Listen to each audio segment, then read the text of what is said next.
Hey guys, it's Sarah. I'm at work. I look like I've been crying because I was just crying, and it prompted me to make a video really quickly. So, last time I checked in, all the babies were still in the NICU, and I was doing the 10 hours Monday, Wednesday, Friday, going to the NICU at the end of those days, and then spending the following days all day at the NICU. What has changed is on September 27th, Maeve came home. So she's been home for a month. Today is October 26th. That was their 5-month birthday, for lack of a better term, to the day. And now, basically, tomorrow is their 6-month birthday, and the boys are still there. They are not coming home anytime soon. Every time I think, we're getting close, something happens. The only maybe positive way to look at it is if they keep going the way they're going, at least they'll come home around the same time. It's been back and forth on whether Caelan will come home first or Connor. So Maeve is fantastic. Let me just get that out of the way. We have to thicken her formula. I'm sorry. Let me take a step back. She was on about half breast milk, half formula. We had to thicken breast milk because she, chokes and aspirates. Eventually, because of what I'll explain about Caelan, I had to put her on strictly formula. I only make enough milk for like one baby, so it's to the point I have to be really judicial with who gets the milk. And she's doing so well. She weighs like 10 pounds, 5 ounces, which is huge. And she's thriving. So, I'm proud of myself for, oh my God, don't cry, for providing breast milk for all 3 of them for like 5.5 months.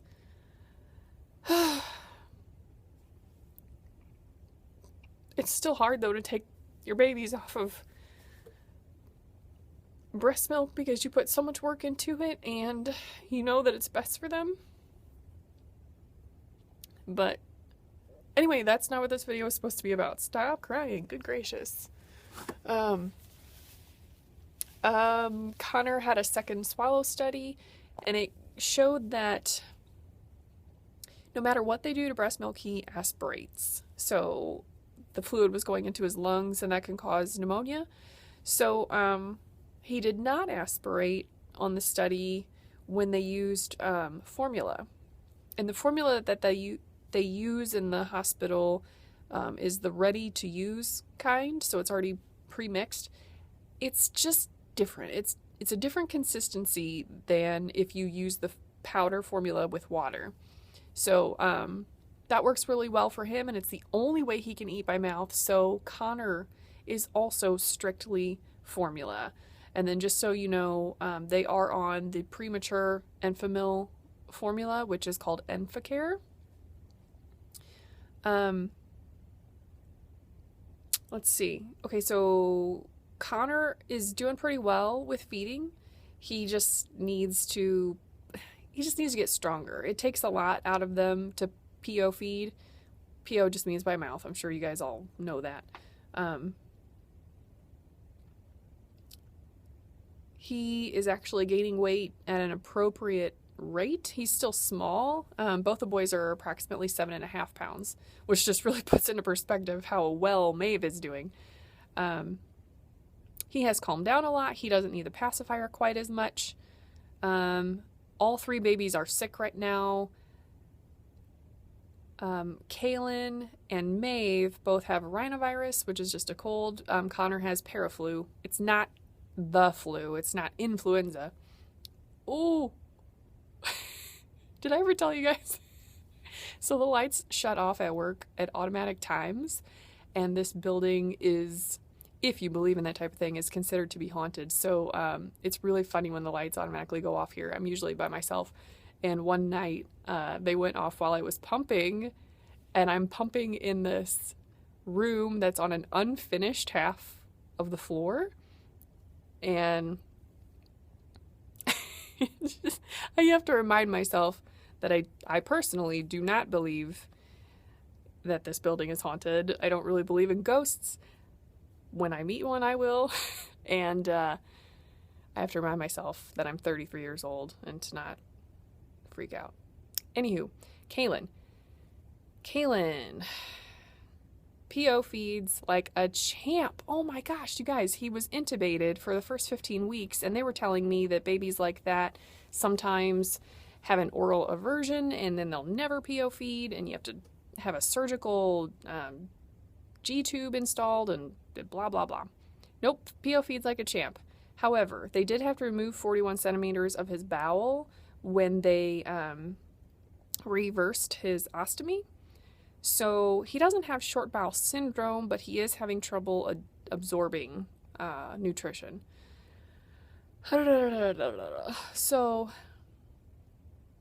what happened is they got up to what is considered close to full feeds for Caelan, and he started dumping. And that just meant that all the food he was taking in was immediately finding its way out his rear end, and the stomach acid is no joke, because as soon as he started dumping, he looked like a burn unit victim. I mean, it was chemical burns on his butt, blistering, bleeding. The poor little guy, he just can't catch a break. He's had the hardest time. So they had to go back on TPN, which is the IV nutrition, a combination of TPN and milk, and work back up. They were able to get to his full feeds. However, because some of his bowel was removed, they pushed him a little bit further and he started to dump again. So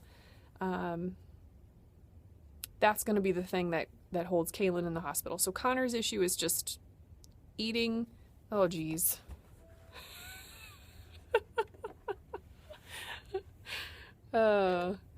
Connor's issue is just eating more volume of food. There we go. And Caelan's issue is absorbing it. So between the two of them, they have put them on a medication. It's actually a nerve medication. And one of the side effects is possibly gaining weight. So it has a dual effect of keeping them calm and relaxed, and also potentially making them gain weight. So the reason I started to cry earlier is after Maeve came home, I stopped being able to see the boys. I went from seeing them every day to only seeing them on Tuesday and Thursday and Saturday. And it was only for a few hours at a time because I work Monday, Wednesday, Friday, and we've got Maeve at home now. And anytime that I'm at work or with the boys, my mom has to watch my daughter. Occasionally, or I should say part of that time, my husband can have her, but he works. My mom is retired. Well, today I decided that this is bullshit. We've been doing that for a month, so I've barely seen my boys for a month. And they're at this age. They are adjusted age.